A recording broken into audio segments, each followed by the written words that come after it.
Good noon to you all.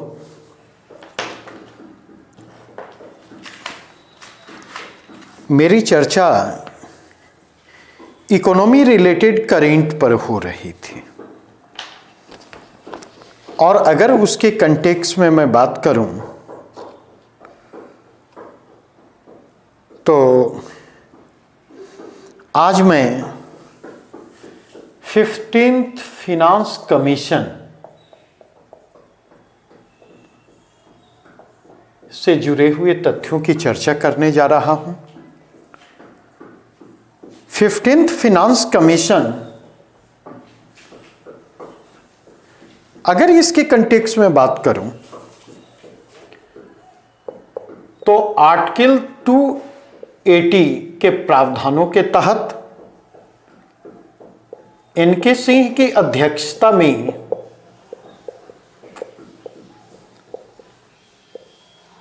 Fifteenth finance commission का गठन किया गया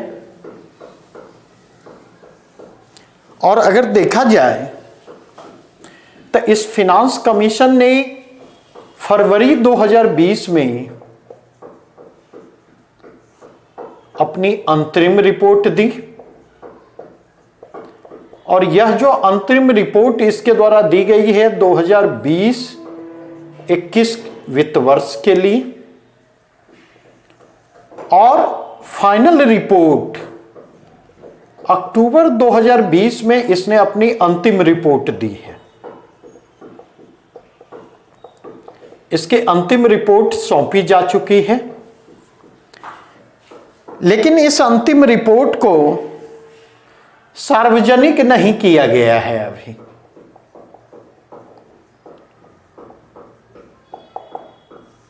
इसे सार्वजनिक किया जाएगा संसद के पटल पर रखने के बाद। 15th फिनांस कमीशन का जो गठन किया गया था तो इनमें आप देखेंगे इसके सदस्य, अन्य सदस्य जो हैं, अन्य सदस्य थे अनूप सिंह,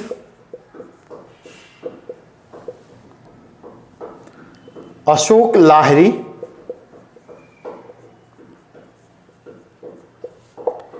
और रमेश चंद।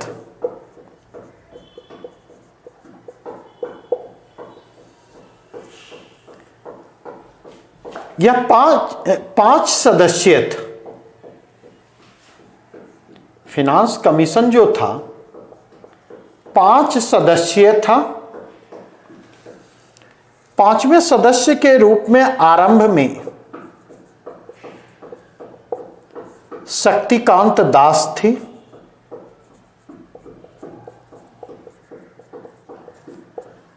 लेकिन बाद में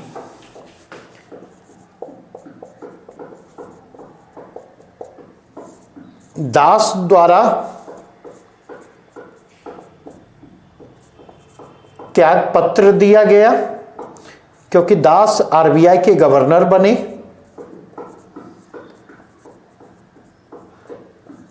और ध्यान रखेंगे प्रश्न की दृष्टि से ये सारी चीजें महत्वपूर्ण हैं। और शक्तिकांत दास की जगह अजय नारायण झा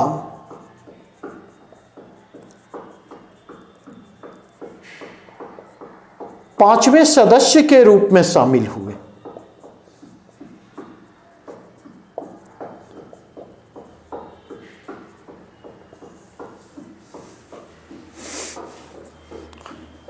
इस समिति ने जो अंतिम रिपोर्ट अपनी सौंपी है, यह वित्त वर्ष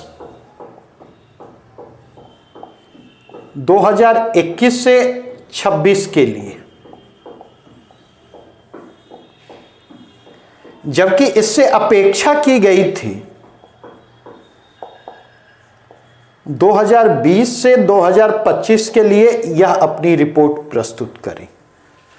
लेकिन आयोग द्वारा रिपोर्ट को प्रस्तुत करने में जो विलंब हुआ, उस विलंब के कारण आप देखेंगे, और विलंब क्यों हुआ तो मोटा मोटी जो हालात हैं कोरोना के इम्पैक्ट के रूप में, तो उसके मद्देनजर इस बात की आवश्यकता समझी गई कि थोड़ा सा ठहर कर इस पर, अब अगर इसके पर्सपेक्टिव में मैं बात करूं तो इस रिपोर्ट का, अंतिम रिपोर्ट का जो टाइटल है,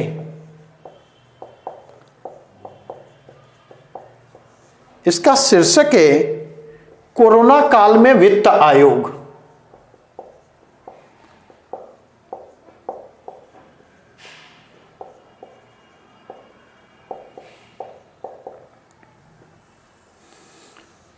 और इसके कंटेक्स्ट में देखें, यद्यपि इसके रिपोर्ट सार्वजनिक नहीं हुए हैं, लेकिन कुछ संकेत मिल रहे हैं। जैसे अगर आप देखें तो अंतरिम रिपोर्ट के संकेत जो हैं,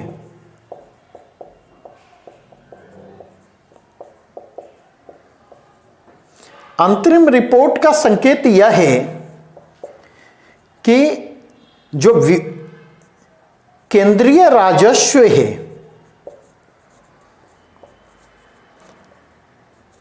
जो कि केंद्र और राज्य के बीच विभाजनीय है, केंद्रीय राजस्व में राज्यों की हिस्सेदारी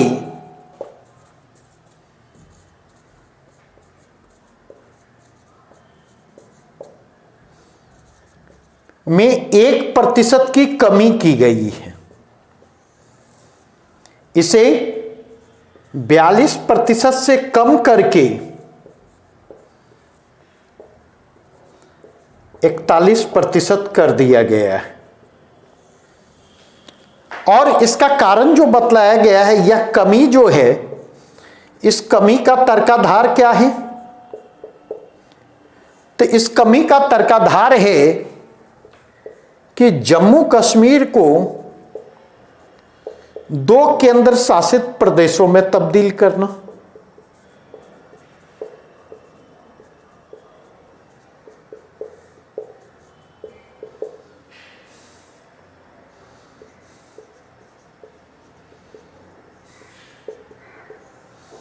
तो उसी नाम पर 1% की कमी की गई है, क्योंकि अगर आप देखें तो जम्मू कश्मीर का जो ओवरऑल शेयर बनता था वो 0.71% के आसपास जेके का शेयर बनता था।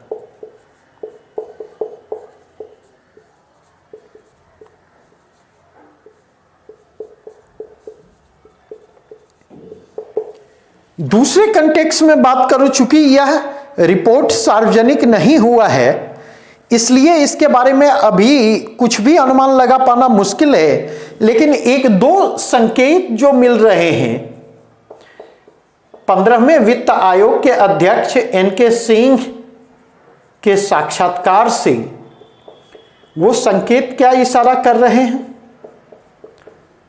वे संकेत पहली चीज, 2 चीजों की ओर इशारा कर रहे हैं। पहली चीज जो ये इशारा कर रहे हैं कि नॉन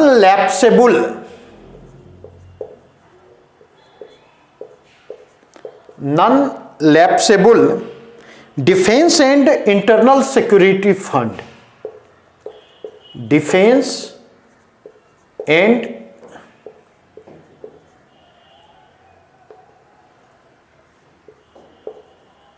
इंटरनल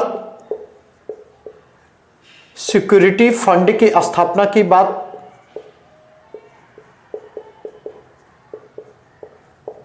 और इसकी स्थापना की जो बात की गई है, जो लॉन्ग टर्म डिफेंस एक्सपेंसेस जो हैं उसकी फंडिंग के लिए इसकी स्थापना की बात की गई है।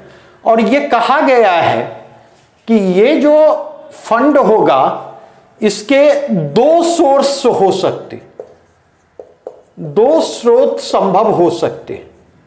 एक हो सकता है उपकर अर्थात शेष के जरिए इसकी फंडिंग, और दूसरा सोर्स इसका हो सकता है कि जो डिविजिबल रेवेन्यू है,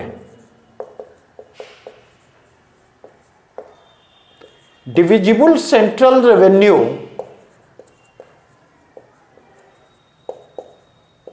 रेवेन्यू से इसकी फंडिंग की जाए और शेष बची राशि का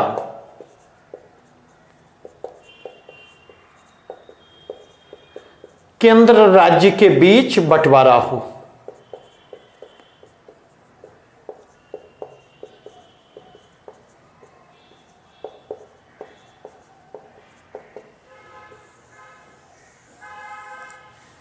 दो कंटेक्स्ट में बात की गई है, और अगर ऐसा किया जाता, शेष लगा करके अगर इसकी फंडिंग की बात की जाती है, तो उस स्थिति में उसका बर्डन जो है वो कॉमन मैन के ऊपर पड़ेगा, और यदि शेष की जगह पर डिविजिबल पूल से इसकी फंडिंग की जाती है तो उसके बर्डन को कहीं न कहीं राज्यों को बियर करना होगा, उस मतलब बर्डन के एक हिस्से को, और सेंटर तो करेगा ही।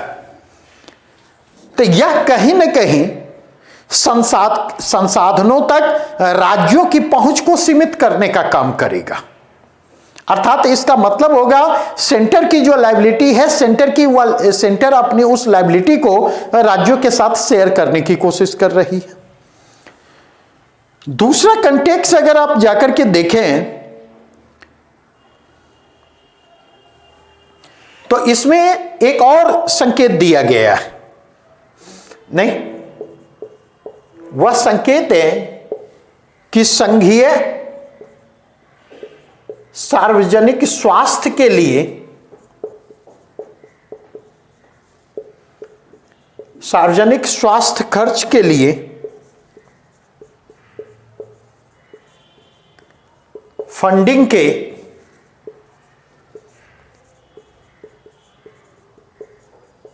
वित्तीय model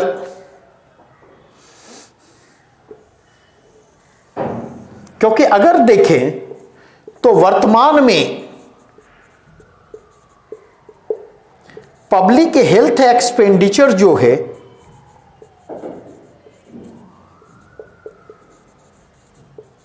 public health expenditure centre plus state both, यह किस स्तर पर है? तो यह जो है 1.29% ऑफ जीडीपी के स्तर पर है। और अगर देखा जाए तो केंद्र स्वास्थ्य मद में खर्च को स्वास्थ्य मद में अपने खर्च को 2.1% करने का लक्ष्य लेकर चल रहा है। अकेले केंद्र, तो इसका मतलब होगा कि केंद्र को कहीं ना कहीं ज्यादा रिसोर्सेज की जरूरत होगी ताकि वह पब्लिक हेल्थ को फोकस कर सके। इस 2.1% के अलावा जो है वह राज्यों के भी पब्लिक एक्सपेंडिचर बढ़ने हैं। तो ये वे पर्सपेक्टिव है जिस पर्सपेक्टिव में यहां से फैक्चुअल नेचर के प्रश्न पूछे जाने की संभावना बनती है। रेस जब तक की रिपोर्ट इसकी आ नहीं जाती है तब तक, यहां पर एक और चीज ध्यान रखेंगे कि फिनांस कमीशन जो है अनुच्छेद 275 के तहत राज्यों की को मिलने वाली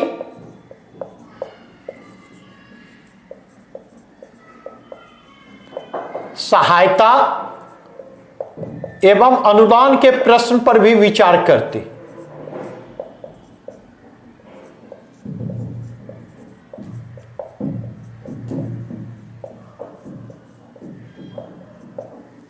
अनुच्छेद 275 के तहत राज्यों को केंद्र से जो सहायता मिलती है, केंद्र से जो अनुदान मिलता है, वित्त आयोग उसके प्रश्न पर भी विचार करता हुआ आता। यहां पर एक टर्म यूज हमने किया है, शेष, अर्थात उपकर, और इसी के साथ एक और टर्म मिलता जुलता टर्म है सरचार्ज, सरचार्ज को हिंदी में सरचार्ज भी कहा जाता है और अधिभार भी कहा जाता।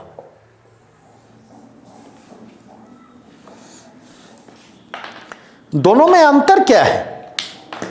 तो सेस और सरचार्ज के डिफरेंसेस को देखें तो टैक्स अपॉन टैक्स जो है,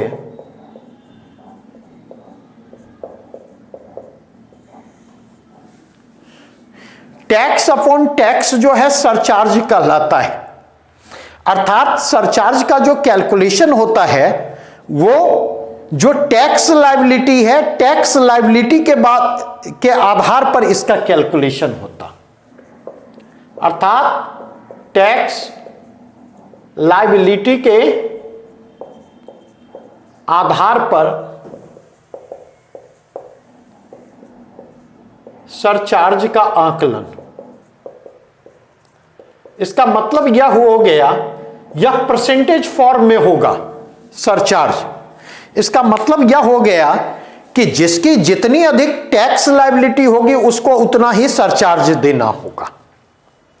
जिसकी जितनी टैक्स लायबिलिटी होगी उसको उतना ही सरचार्ज देना होगा। जबकि अगर शेष के संदर्भ में देखें, और चाहे शेष हो चाहे सरचार्ज हो, दोनों किसी विशिष्ट उद्देश्य से लगाए जाते हैं, उनका स्पेसिफिक पर्पस होता है।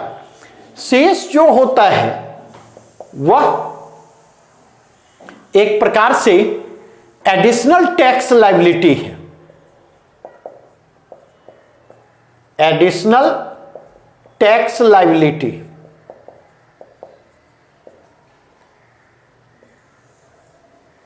और इसलिए शेष जो होता है, शेष अगर होता है तो ये अगर आप देखेंगे तो यह जो है वह आपको वॉल्यूम के टर्म्स में होता है, अर्थात एग्जैक्ट फिगर होता।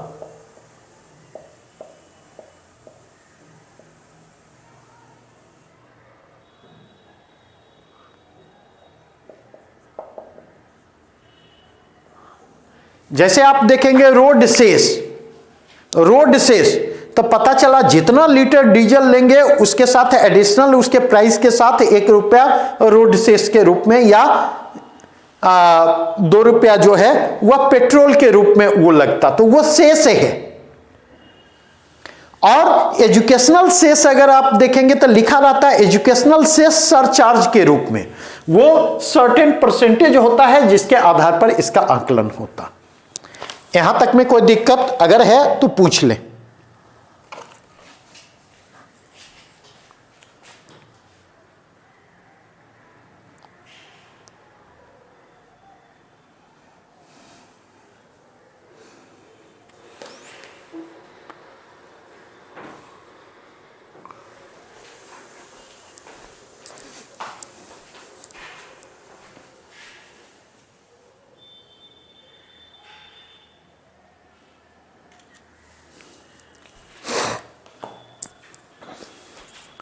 आगे बढ़ूं? खुशबू कोई प्रश्न है? हाँ बोलिए।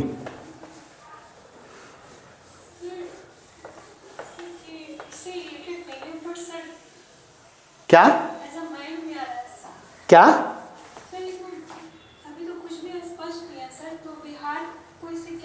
अब इसके बारे में फिर अभी बिहार की चर्चा कहां आई? 2 कारणों से, क्योंकि प्री में जो भी प्रश्न होंगे वो फैक्चुअल नेचर के होंगे, नहीं तो सोचने का तरीका ये सही है, लेकिन इस तरीके से सोचने की टाइमिंग क्या है? इससे सोचने की टाइमिंग गलत है। इस तरीके से सोचने की टाइमिंग गलत इसलिए है नहीं कि ये एक तरह से करंट के क्लासेज का रिवीजन, करंट का रिवीजन क्लास है, नहीं 66 बीपीएससी पीटी के लिए, तो यहां पर हमारा अप्रोचेज पीटी स्पेसिफिक है। दूसरी चीज, अभी आप भी अगर तैयारी कर रहे हैं तो एग्जाम में कुल कितने दिन बाकी है? मुश्किल से 9 दिन बाकी है, 10वें दिन तो पेपर ही है। तो अगर मुश्किल से 9 दिन बाकी हैं तो अभी आपको भी अपने सोचने के तरीके को थोड़ा सा परिवर्तित करना होगा। ये बातें स्पष्ट हुई या नहीं?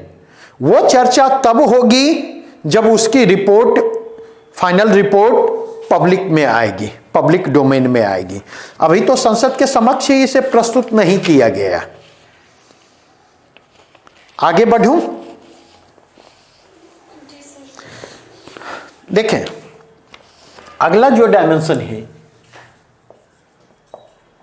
मानव विकास रिपोर्ट।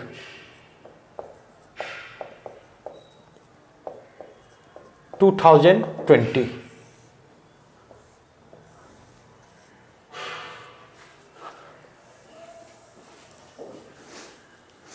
नहीं, अब सवाल यह उठता कि मानव विकास रिपोर्ट से जुड़े हुए कौन से पहलू आपके लिए महत्वपूर्ण हैं?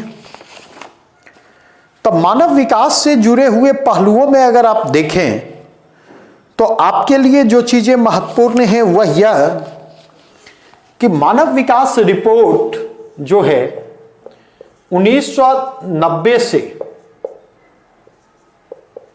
जारी किया जा रहा है, और यह मानव विकास रिपोर्ट जो जारी किया जाता है यूएनडीपी के द्वारा, यूनाइटेड नेशन डेवलपमेंट प्रोग्राम के द्वारा मानव विकास रिपोर्ट जारी किया जाता है, और एचडीआर 2020 ह्यूमन डेवलपमेंट रिपोर्ट 2020 जो है यह आपको जारी किया गया है 17 दिसंबर 2020। इसके पहले एचडीआर 2019 जो जारी किया गया था वह दिसंबर 2019 में। अब अगर इसके कंटेक्स्ट में देखें, अगर इन दोनों की तुलना करें, 2019 और 2020 की तुलना करें, तो 2020 में भारत की रैंकिंग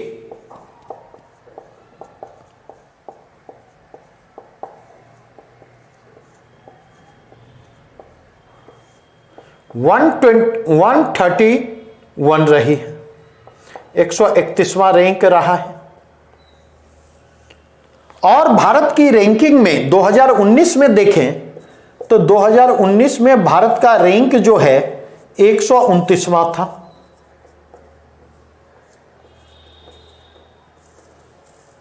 और इस तरह से देखें तो 2019 से 2020 में 2 रैंकों की गिरावट दिखाई पड़ती।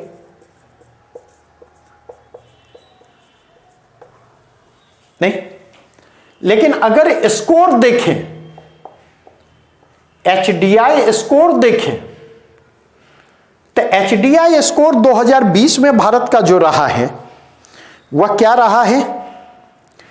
तो 2020 में भारत का एचडीआई स्कोर जो है 0.645 रहा है, 0.645 रहा है। जबकि 2019 में जाकर के देखें भारत का जो एचडीआई स्कोर रहा है वो 0.642 अंक रहा है। इसका मतलब यह है कि रैंकिंग में तो, भारत की रैंकिंग में तो गिरावट दिखाई पड़ती है, लेकिन भारत के स्कोर में सुधार की स्थिति दिखाई पड़ती। तो आप यह प्रश्न पूछ सकते हैं कि रैंकिंग में गिरावट और स्कोर में जो सुधार है, अर्थात रैंकिंग और स्कोर का जो विरोधाभास है, इस विरोधाभास की व्याख्या किसके परिप्रेक्ष्य में करेंगे? तो इसका कारण, इसका मतलब यह है कि भारत ने सुधार तो किया है,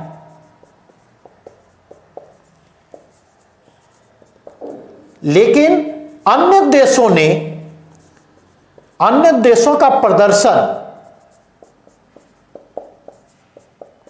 भारत की तुलना में बेहतर रहा है।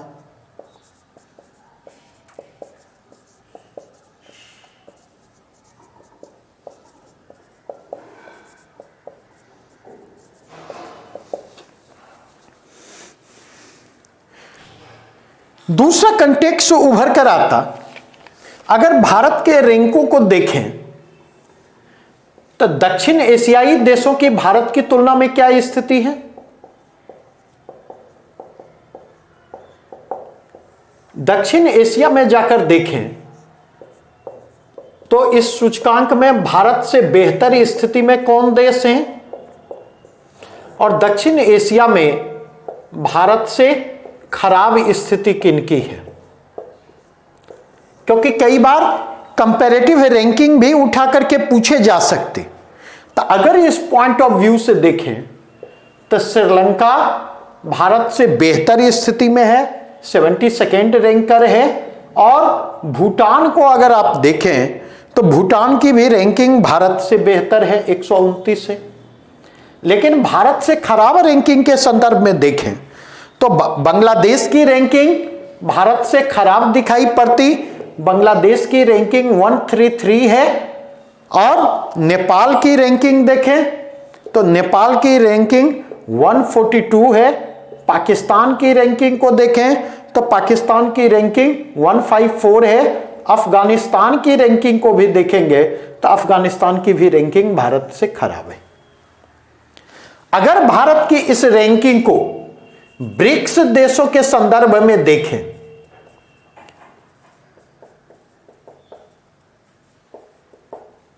ब्रिक्स देशों में भारत का जो प्रदर्शन है सबसे खराब है।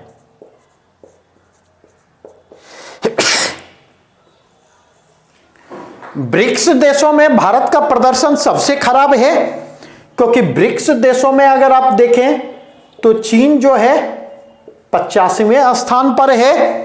ब्राजील को देखें तो ब्राजील जो है वह 84वें स्थान पर है।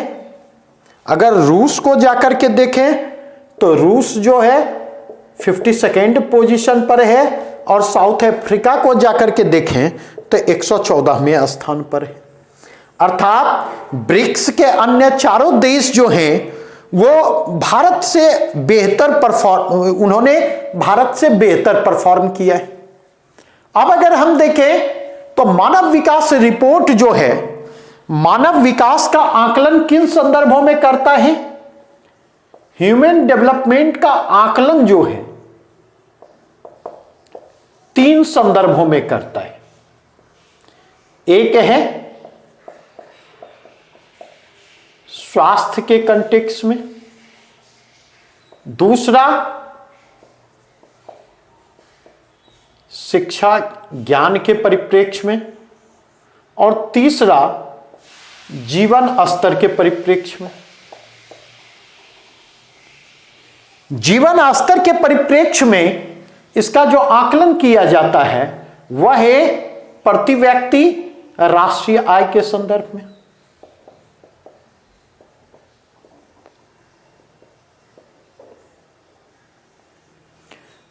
शिक्षा के संदर्भ में देखें तो वह है स्कूली शिक्षा तक पहुंच,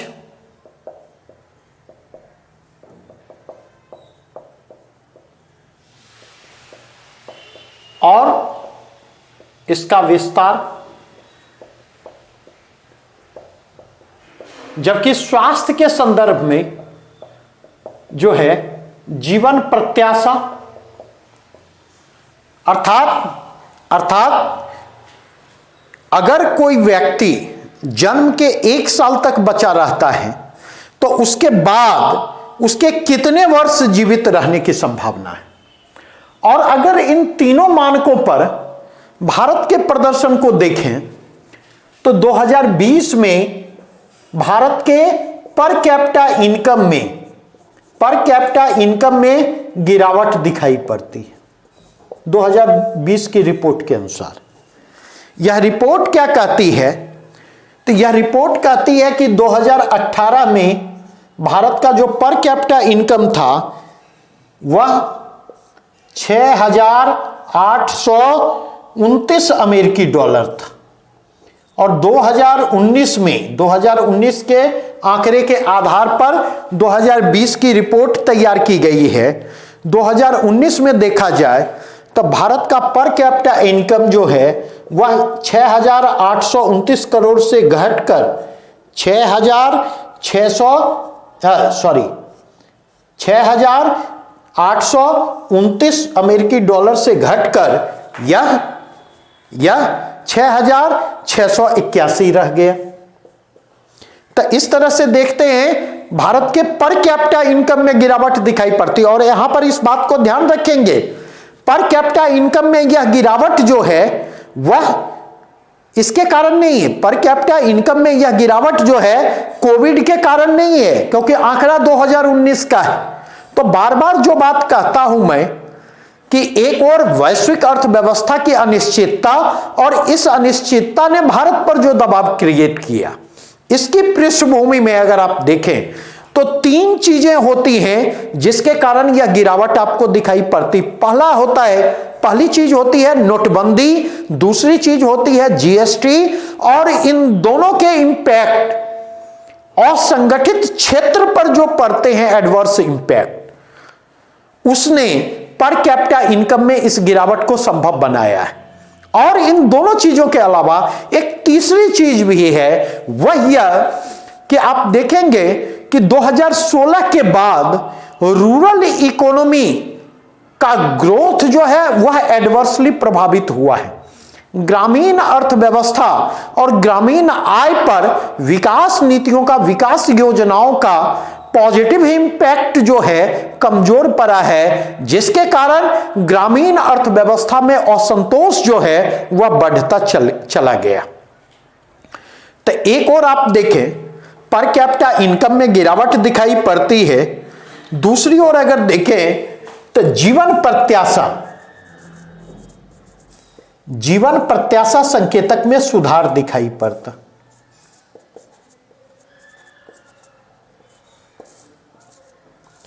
और इस हिसाब से देखें तो 2019 में जीवन प्रत्याशा जो है 69.7 ईयर थी। नहीं, अगर इस पॉइंट ऑफ व्यू से देखें, तीसरी स्थिति बात की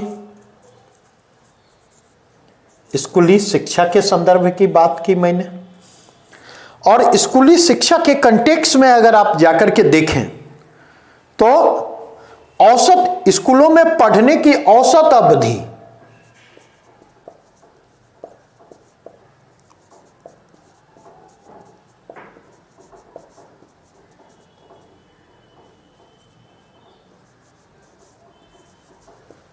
साल 12.2 साल थी, जबकि वास्तविक अवधि स्कूली शिक्षा की वास्तविक अवधि 6.5 साल।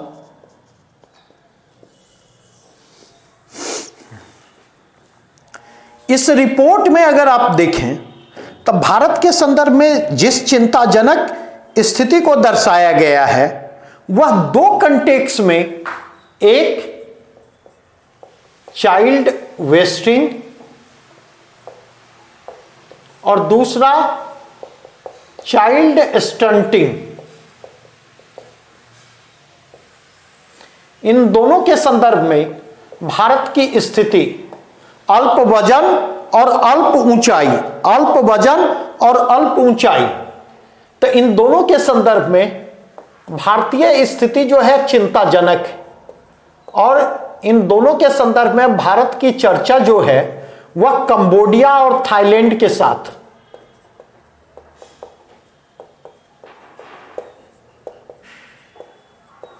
कंबोडिया और थाईलैंड की श्रेणी में भारत भी, क्योंकि ये सब बिंदु हैं जहां से प्रश्नों की संभावना बन सकती है। अगर इसी के कंटेक्स्ट में अगर आप देखें तो इसके कंटेक्स्ट में दो चीजें और मैं कहूंगा। पहली चीज मैं यह कहना चाहूंगा टॉप 5 और बॉटम 5। टॉप 5 में अगर आप देखें तो नॉर्वे है, नॉर्वे फर्स्ट रैंक। नॉर्वे के बाद आप देखेंगे आयरलैंड है, स्विट्जरलैंड है, हांगकांग है, आइसलैंड है।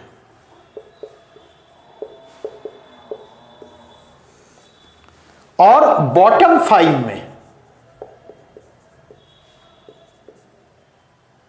बॉटम 5 में बात करूं तो इसमें सबसे नीचे जो है, सबसे नीचे कौन सा है? नाइजर, यह एट द बॉटम। और फिर नाइजर के बाद कौन है? नाइजर के पहले सेंट्रल अफ्रीकन रिपब्लिक।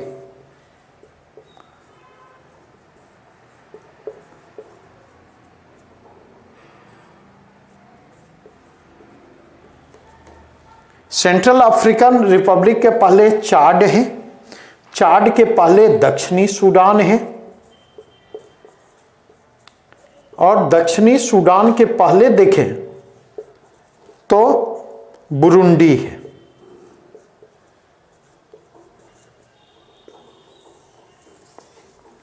और ये जो भारत की रैंकिंग है आपको 131वां, वह है 189 देशों में।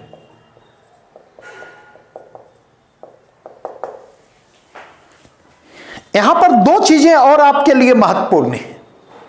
पहली चीज जो आपके लिए महत्वपूर्ण है कि इसमें भारत के लिए जो चिंताजनक है,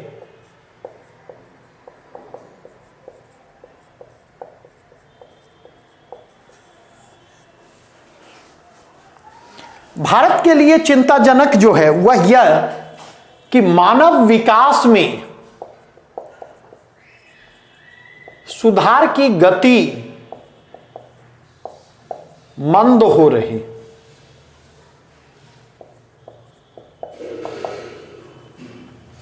जैसे इसमें आंकड़ा दिया गया है, मैं उन्हीं आंकड़ों के कंटेक्स्ट में, ताकि आपको एक आइडिया मिले, इनमें जो आंकड़ा दिया गया है उस आंकड़े के अनुसार 1990 से 2020 के दौरान मानव विकास में सुधार की गति को देखें तो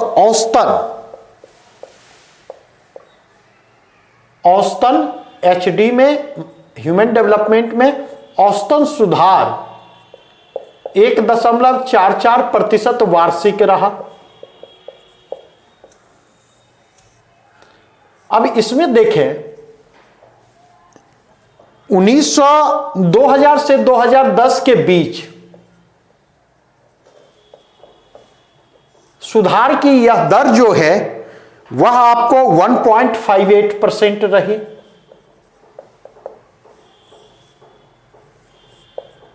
दो 2010 से 20 के बीच अगर देखें तो सुधार की गति 1.21% रही है।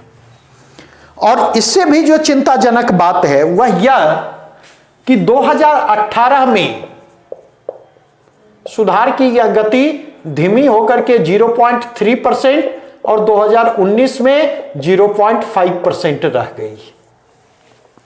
हो सकता है 2021 का जो ह्यूमन डेवलपमेंट रिपोर्ट आए तो हो सकता है वह सुधार की गति जो है वह नकारात्मक आंकड़ों को प्रदर्शित करे। और ऐसा नहीं है कि केवल ये बातें जो है ह्यूमन डेवलपमेंट रिपोर्ट में बतलाई जा रही। आप अगर देखें तो इस तरह के संकेत आपको पहले भी मिल रहे हैं। नेशनल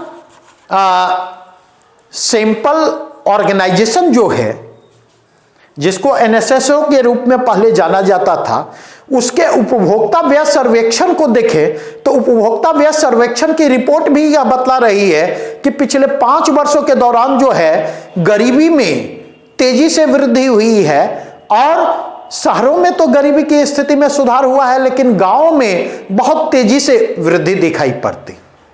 अगर राष्ट्रीय परिप्रेक्ष्य में देखें तो 21.2% का जो आंकड़ा था बीपीएल पॉपुलेशन का, वो बढ़कर के 2016-17 में 2015-16 में वह आंकड़ा आपको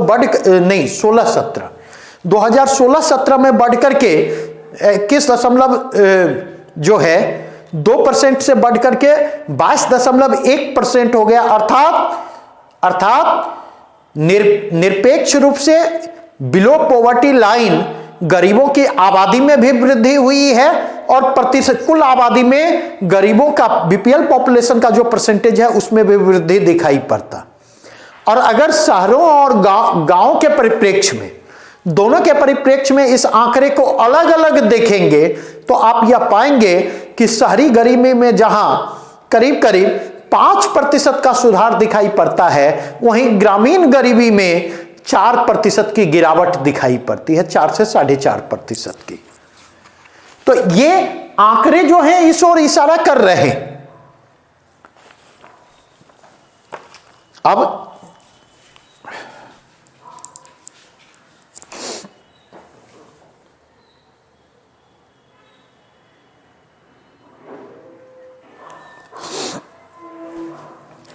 इसी मानव विकास रिपोर्ट के एक और पहलू पर मैं आपके साथ चर्चा करूंगा, जहां से प्रश्न की पूछने की संभावना अपेक्षाकृत ज्यादा है।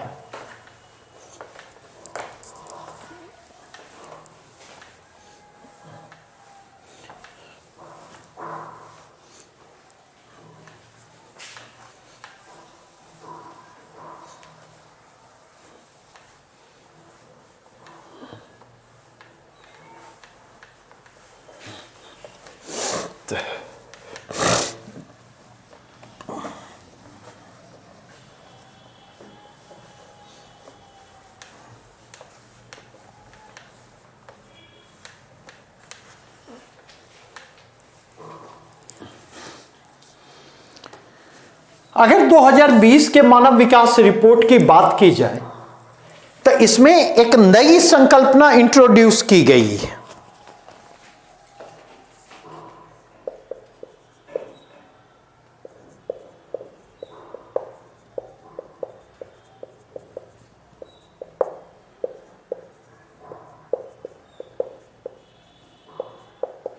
यह नई संकल्पना क्या है?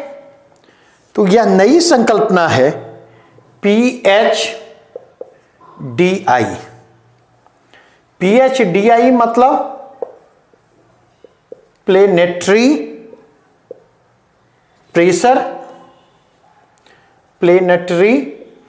प्रेशर एडजस्टेड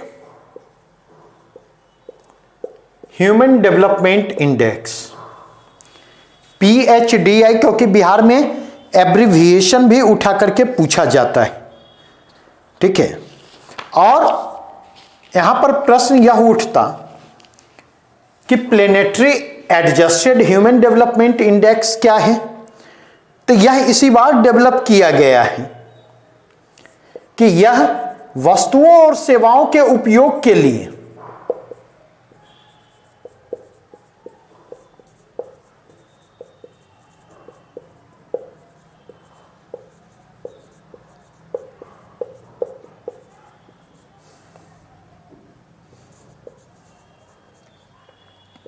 जितने जीवाश्म ईंधन,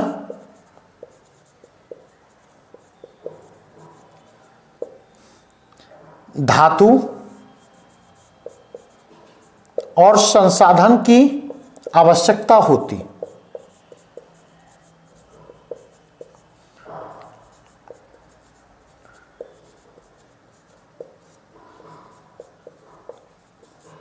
उसकी माप करता है।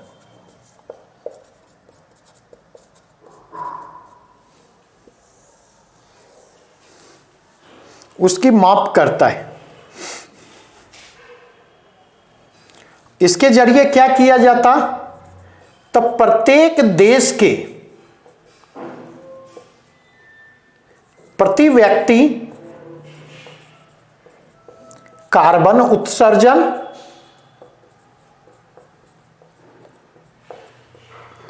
और उसके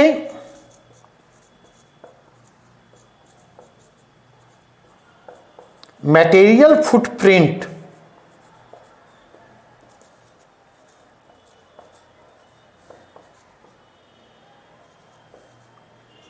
के प्रभाव को दर्शाता है।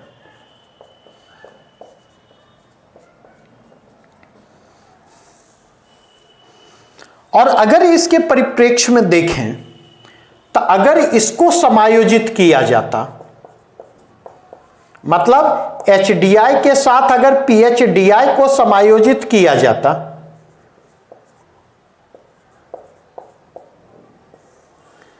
भारत की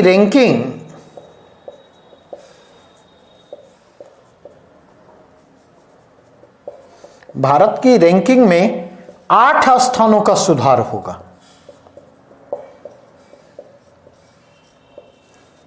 अर्थात भारत की रैंकिंग 131 की जगह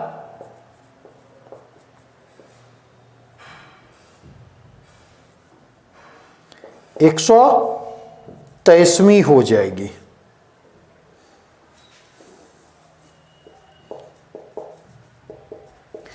इसका मतलब यह हुआ कि PHDI की जो संकल्पना इंट्रोड्यूस की गई है, तो PHDI की इस संकल्पना का संबंध किससे जुड़ता?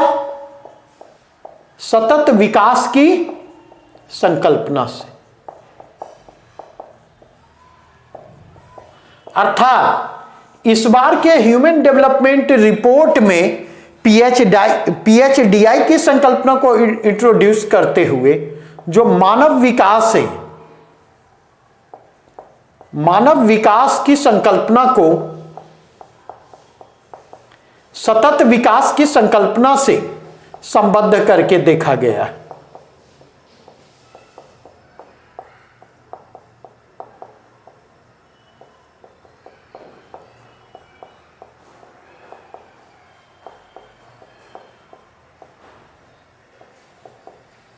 मानव विकास की संकल्पना को सतत विकास की संकल्पना से संबद्ध करके देखा गया और इसलिए प्रश्न की दृष्टि से यह महत्वपूर्ण हो सकती।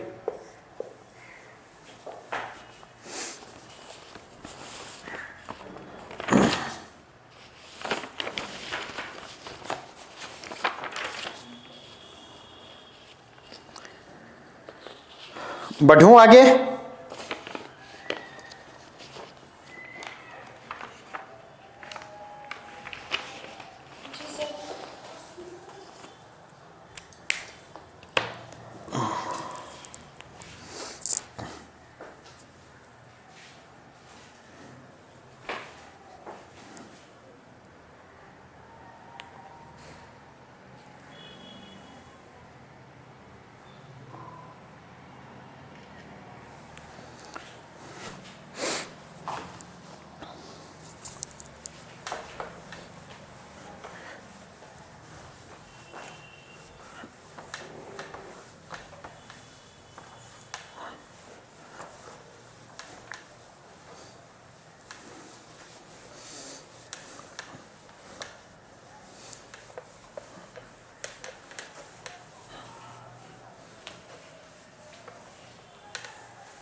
चलें आगे।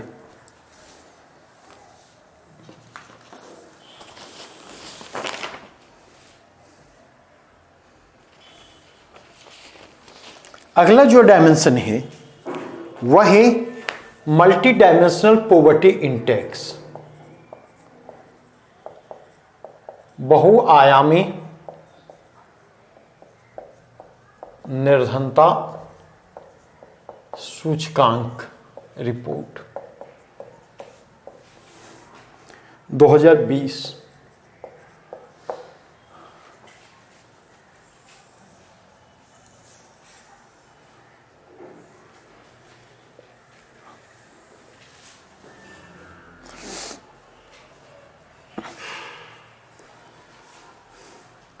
अगर देखें तो यह रिपोर्ट आपको जारी किया गया कब? तो यह रिपोर्ट जुलाई 2020 में जारी किया गया। किसके द्वारा जारी किया गया?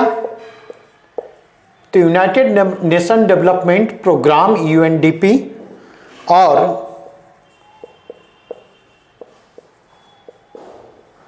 Oxford Poverty and Human Development initiative.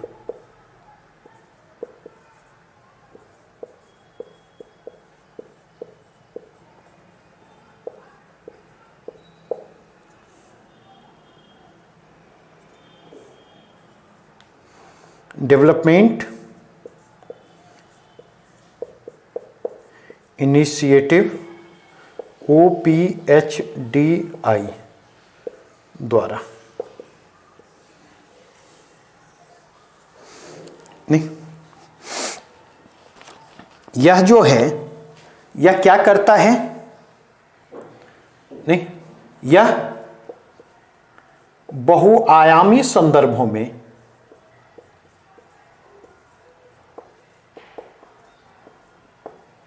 वैश्विक निर्भरता का, वैश्विक स्तर पर निर्धनता का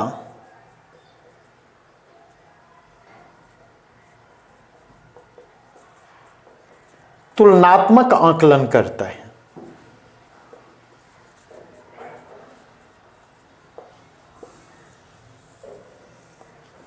तुलनात्मक आकलन करता है। यहां पर भी अगर आप देखें, इसके भी 3 कंपोनेंट हैं। शिक्षा, जिसका 1/3 भारांश है। स्वास्थ्य, जिसका 1/3 भारांश है। और तीसरा है जीवन स्तर, जिसका 1/3 भारांश।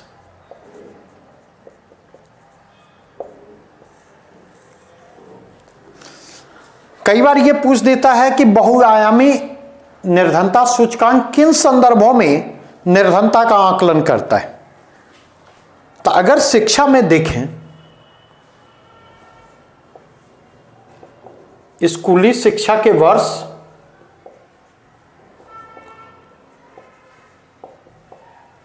और विद्यालय में उपस्थिति,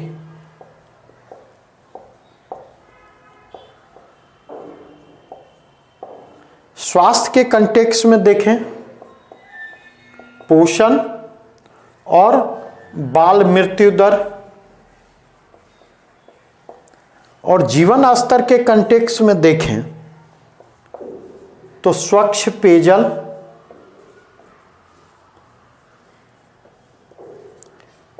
स्वच्छ ईंधन, स्वच्छ ईंधन, स्वच्छता, परिसंपत्ति, विद्युत, आवास। इन 10 आयामों में शिक्षा, स्वास्थ्य और जीवन स्तर से संबंधित जो ये 10 आयाम हैं, नहीं, शिक्षा, स्वास्थ्य एवं जीवन स्तर से संबंधित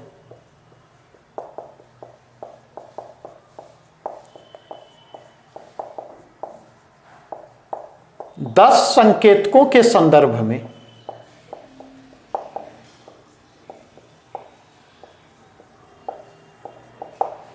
यह बहुआयामी निर्धनता का आकलन करता है।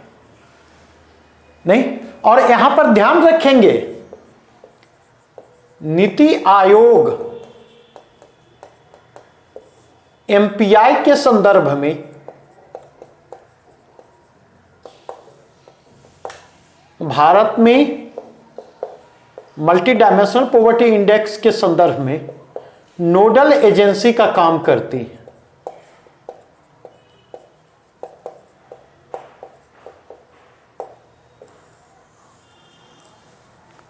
ये नोडल एजेंसी का काम नीति आयोग करता है। इस बार जो रिपोर्ट है, रिपोर्ट का टाइटल क्या है? तो 2020 की रिपोर्ट जो है उसका शीर्षक जो दिया गया है वह है चार्टिंग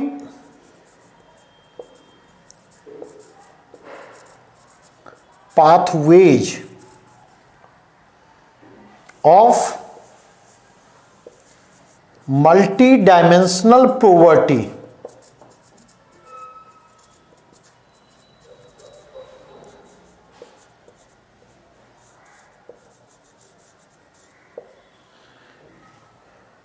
Achieving the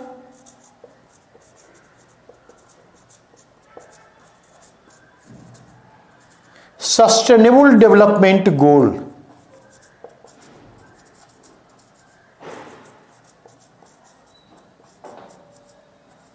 कई बार आप देखेंगे रिपोर्ट का टाइटल भी पूछ दिया जाता है, नहीं?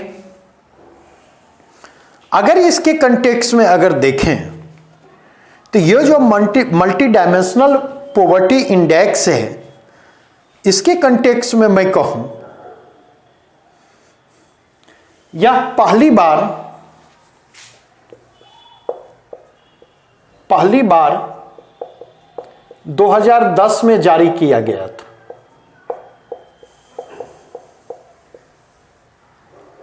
नहीं?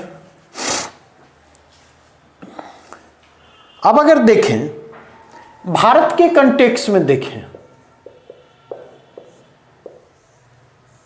भारत की रैंक 62वां रैंक, स्कोर जो है एमपीआई स्कोर जो है वह 0.123। नहीं, मल्टी डायमेंशनल पॉवर्टी के जो हालात भारत में हैं, अगर इंडियन कंटेक्स्ट में जाकर के देखें तो 27.9% लोग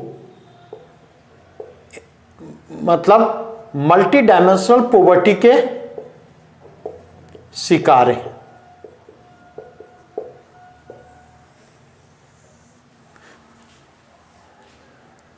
नहीं, इनमें जो चीजें महत्वपूर्ण हैं कि यह जो आंकड़ा जारी किया गया है वह national family health survey 2015-16, national family health survey 4 जो कि 2015-16 में करवाया गया था, इसके आधार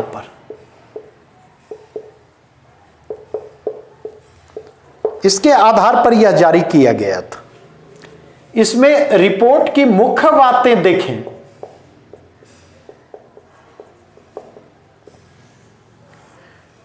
तो इस रिपोर्ट की जो मुख्य बातें हैं वह यह कि इसमें कहा गया कि करीब करीब आप लेकर के चलें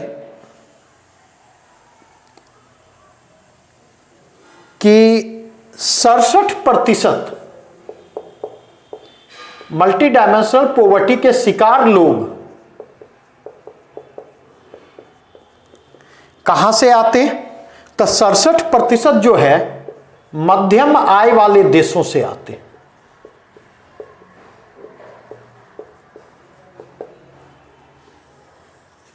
इनमें कहा गया 84.3% एमडीपी के शिकार लोग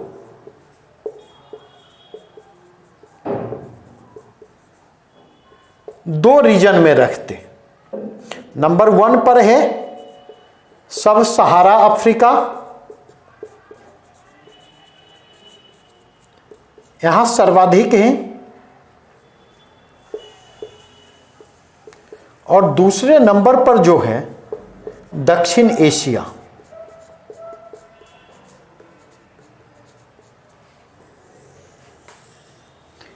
दूसरे नंबर पर जो है दक्षिण एशिया है, जहां पर ऐसे लोग हैं। नहीं, और इस पॉइंट ऑफ व्यू से देखें तो दुनिया में लगभग 22% आबादी, आगे बढ़े, दुनिया की 22% आबादी मल्टी डायमेंशनल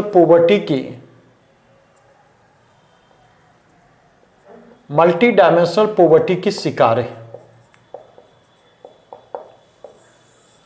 जो करीब करीब अगर आंकड़ों के कंटेक्स्ट में देखें तो 1.03 बिलियन लोग मल्टी डायमेंशनल पॉवर्टी के शिकार हैं और इनमें करीब 50% जो हैं बच्चे।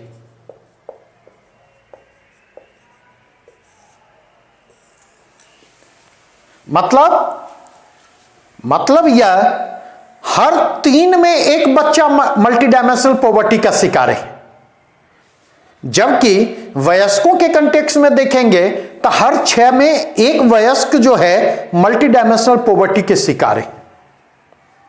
और ये जो 103 बिलियन लोग हैं, ये जो 22% आबादी है, वह 107 विकासशील देशों से संबद्ध है।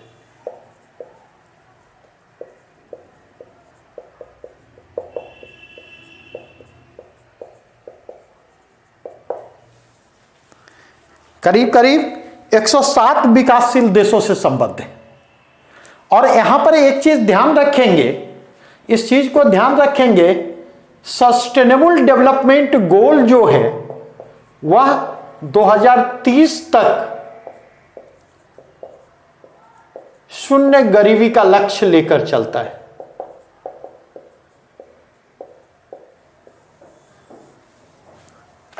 तो मोटा मोटी मल्टी डायमेंशनल पॉवर्टी, इंडिया के कंटेक्स्ट में एक और बात जो कही गई है वह यह कि 2005-6 में अगर देखें तो भारत में मल्टी डायमेंशनल पॉवर्टी के शिकार लोगों की संख्या जो है वह करीब करीब कितनी थी, तो 2005-6 में देखा जाए, एक मिनट,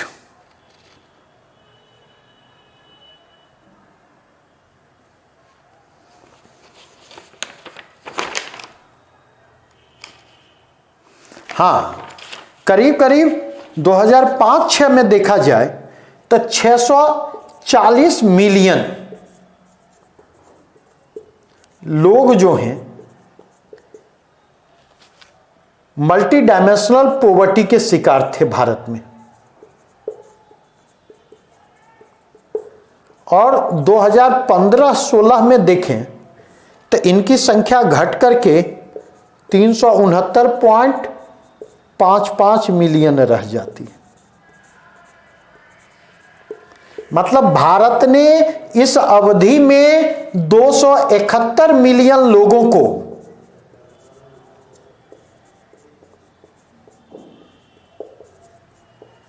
गरीबी के दुष्चक्र से बाहर निकाला।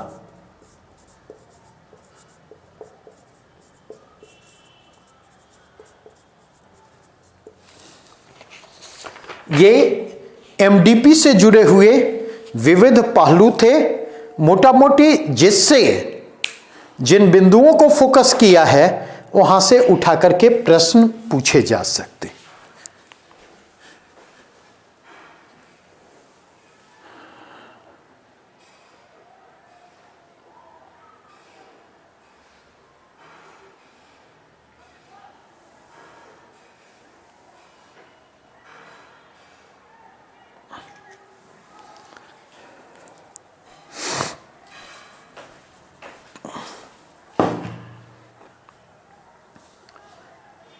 तो आज की चर्चा को यहीं तक रहने दें, फिर कल कुछ पहलू और बचे हुए हैं उसको कवर करते हुए पॉलिटी रिलेटेड करेंट को मैं कल कवर करूंगा।